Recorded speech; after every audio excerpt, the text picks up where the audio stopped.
and the Masters of Arts in Education major in Guidance and Counseling and Masters of Psychology at the St. Paul University, Philippines in Tuguegarao City, Clan. She is a DepEd trained child protection specialist and act under her sleeves are 2 successive regional child protection champion awards for the SDO's Isabela conferred through the Aral Awards of the DepEd Regional Office to legal units. Her advocacies in mental health and child protection propelled the advancement and enhancement of services and activities for the protection of the rights of the child and foster mental wellness of learners and teachers through various homegrown initiatives in the Schools Division of Isabela. In her capacity as the Division Guidance Counseling Program Coordinator, she has laid the groundwork in establishing the 21st Century and K-12 Guidance and Counseling Program model in all of 989 schools while actively collaborating with the 11 school-based RGCs. She worked with burning passion for the program and is anchored on human growth and development inspired by the vision of realizing the dream and that all the basic education learners in Isabela after becoming aware of their self shall eventually anxiety. And please me also include our moderator, no, who will give his emphasis later. Dr. Paul Hilario is an expert in career counseling, psychology, and education technology. He specializes in empowering individuals. Ma'am Rosana. Yes, good morning. Will I go first, ma'am? Yes po. Yes, ma'am. Ma'am Rosana. Yeah, I'll go first. Tama ba, ma'am? Yes, ma'am. Yes. You'll go first po. Okay. So, yes, good morning, PGCA officers, members, and friends of the organization. The pandemic was a major reset of the world and how we live as human beings. It compelled us to rethink established standards. We were pushed to challenge the status quo and learn that proactiveness is actually innovation. We were transformed as innovators, creative, and resourceful individuals. Our COVID-19 initiatives in the Schools Division of Isabela are born out of this concept. So on behalf of the Schools Division of Office of Isabela, allow me to share with you our pandemic responses and initiatives during the COVID-19 pandemic. Okay, so the start of our mental health journey takes us back to April 2022, when the pandemic was in its early stage in the country. 11 RGCs and 1 school-based GC psychologist hit the ground running, so to speak, as we initially came up with an online platform where RGCs can be accessible to basic education learners 24/7. When stay-at-home order was imposed during enhanced community quarantine in the entire island of Luzon. On a personal note, after sheltering from home for 1.5 months, I started to feel bored and worried. What dawned on me was the plight of school children who do not understand why suddenly schools are closed, forcing them to strictly stay at home and consequently deprived of liberty to engage in normal and daily activities with schoolmates and friends. Sabi ko sa sarili ko, kumusta na klase? With this in mind, I sought the approval of our superintendent and vouched the idea of creating an online platform to be able to reach out to our pupils and students in basic education. The rest, as they say, is history. This was how our online mental health intervention in SDO Isabela, the SDO Isabela Mental Health Advocates Facebook page came into being.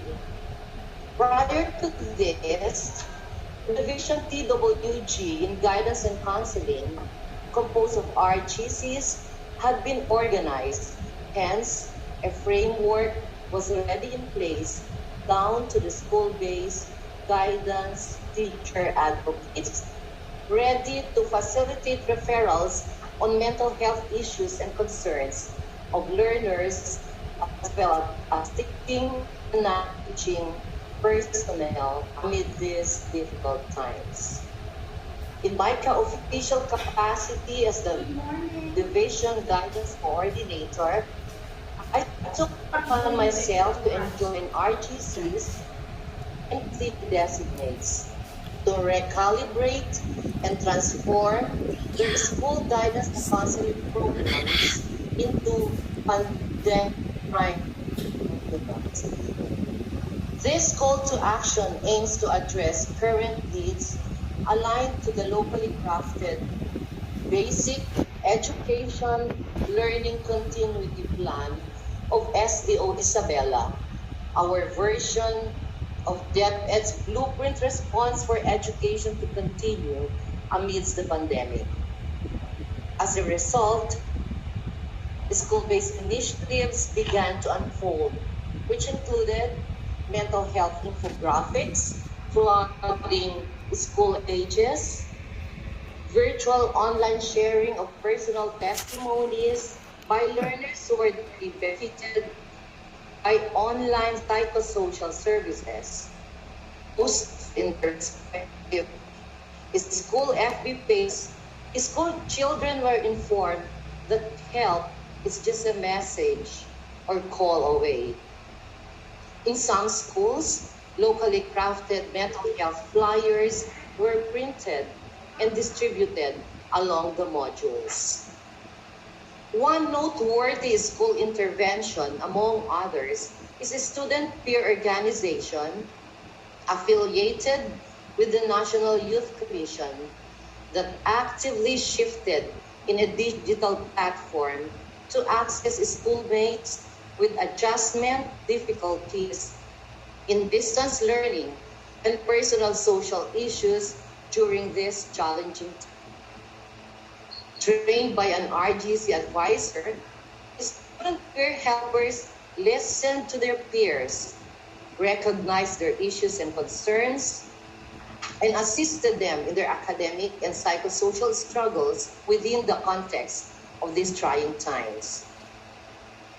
Further, we witnessed overwhelming need for psychosocial support during the surge of cases here in our province early part of this year, as the virus claimed the lives of our 2 district supervisors and a number of school heads and teachers. Psychosocial interventions, whichever we saw fit to address their needs, came. So, in our effort to reach out to a bigger clientele, numerous mental health webinars were conducted in partnership with our medical officer, our school nurses, and other external mental health experts, including psychologists, psychometricians, and social workers. Moreover, another homegrown initiative to further extend our services to a larger audience is a segment for RGCs in Radyo Eskwela sa Isabela. It is called the Virtual Counselors Lounge. This virtual room on air enabled RGCs in advancing services and advocacies, paying special attention to mental health and child protection, all within the purview of a comprehensive and proactive guidance and counseling program. Not only during this difficult time, of the pandemic, but also for the years beyond. At this point, allow me to humbly share an affirmation of our zealous service in the context of mental health during the pandemic. Achieving 2 milestones in a row, SDO Isabela was the recipient of the Child Protection Champion Award, besting 8 other school divisions in Region 2. The organizers underscored that what gave us edge were the various mental health programs and initiatives under the umbrella program dubbed as Kanlungan. Moreover, 3 other school-based protection programs with parallel and identical mental health activities under the expert technical assistance of RGCs likewise bagged championship awards under the school-based category. In closing, while we recognize the concept of adaptability, we in the province of Isabela do not merely rely on this. We firmly believe that in the hands of today's youth lay all the possibilities and opportunities for the youth of tomorrow. We therefore commit to sustain our efforts in creating a protective, caring, nurturing, and healing environment for these young people. As educators, we cannot and should never be complacent.